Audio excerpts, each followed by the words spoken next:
Hey friends, in today's Calvary Devo, we're going to talk about peace, what it is and what it isn't. So let's get started. Here we go.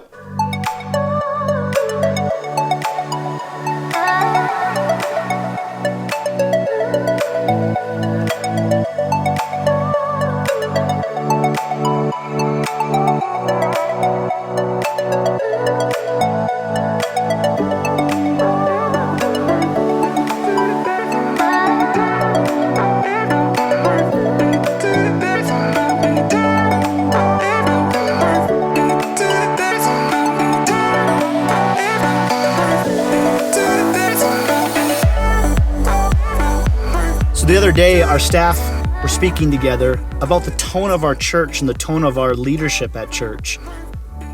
What's the tone been? What is it? And what should it be moving forward? What's been the tone of our Facebook posts and the Devo videos that we're putting out like this one?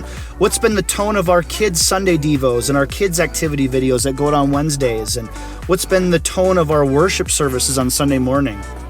Well, as we look at them, we've tried to be a church that's pretty positive. We've tried to be hopeful and encouraging and uplifting in all that we do, because that's a huge value of being a Christian. God promises to give us hope and peace, that we would have a peace that passes all understanding, that we would find joy in all circumstances, and that is all true and that is all real. I'm sitting in the parking lot of the Super One grocery store here.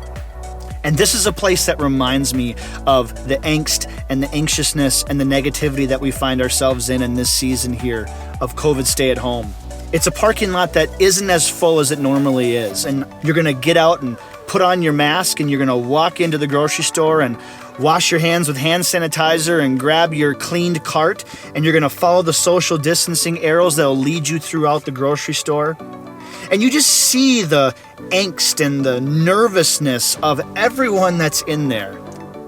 I mean, I even feel that anxiousness when I walk out the very doors of my house into the real world, when I leave the confines of my home and walk out into society. You can just sense the weight that's on our world right now. So what does it mean in the midst of all of this for us to be people of peace and people of hope and people of joy? What do we do about those days? And I've had several of them throughout this COVID stay-at-home season, and I'm sure you have as well. Days when you don't feel very hopeful, days when you don't feel very positive, days when you wake up and you maybe don't want to get out of bed, days when the outlook of the day is just negative and you feel negative feelings and frustrations and you almost feel like that weight is just coming in on you. I've had those days and I'm sure you have as well. And on those days, am I failing at this Christian thing? Am I failing at being hopeful and having this peace that passes understanding and having this eternal joy that should be filling my life? Well, I think the psalmist David maybe has something to say about that, because David has a lot of praise psalms, but David has a whole bunch of lamenting psalms. Psalms where he's in difficult circumstances, where David is honest with God about his fears, about his anger, about his frustration, about wanting God to do something about his circumstances and speaking the truth about how he really feels about that to God. So how are we to be people of peace? I want to share with us a verse from the book of Romans, chapter 15, verse 13. Paul says, I pray that God, the source of hope, will fill you completely with joy and peace because you trust in him. Then you will overflow with confident hope through the power of the Holy Spirit. You see, the first thing we have to do in this is be willing to confess. Confess is to speak the realities of the negativity in our lives. It could be confessing sin, but in this situation, I'm speaking about confessing our fears, confessing our anxiety, confessing our negativity, confessing the unknown before us that maybe is weighing down on our lives. Because when I confess something, I'm speaking it to be real. I can't avoid it when I confess it. When I confess it, I'm speaking it into reality, that I'm acknowledging that it's actually there and that I have to deal with it and do something with it.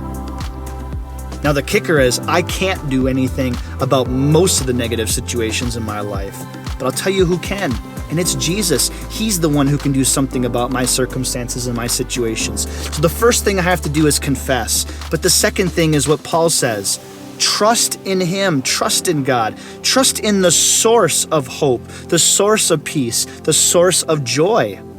I have to confess to God, but then I have to walk out of that confession and I have to trust Him with my circumstances, with my fears, with my anxieties, with my difficulties, with my anger. I need to walk and trust God that He can do something about this, that He has a good plan, that He is working all things for good. I have to trust the source of this. And when I trust Him, here's what Paul says, then you will overflow with confident hope through the power of the Holy Spirit. God promises a hope and a peace and a joy that is uncontainable in my very own life. That if I'm willing to confess my difficulties and face them, if I'm willing to give them over to God and to trust Him with it, He promises that through the power of the Holy Spirit, that He will overflow confident hope out of my life.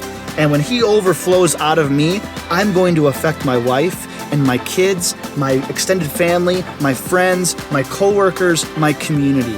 You see, the hope that we can have and the peace and the joy that we can have is promised that it's more than my life can handle, that I can actually give it away to the people around me.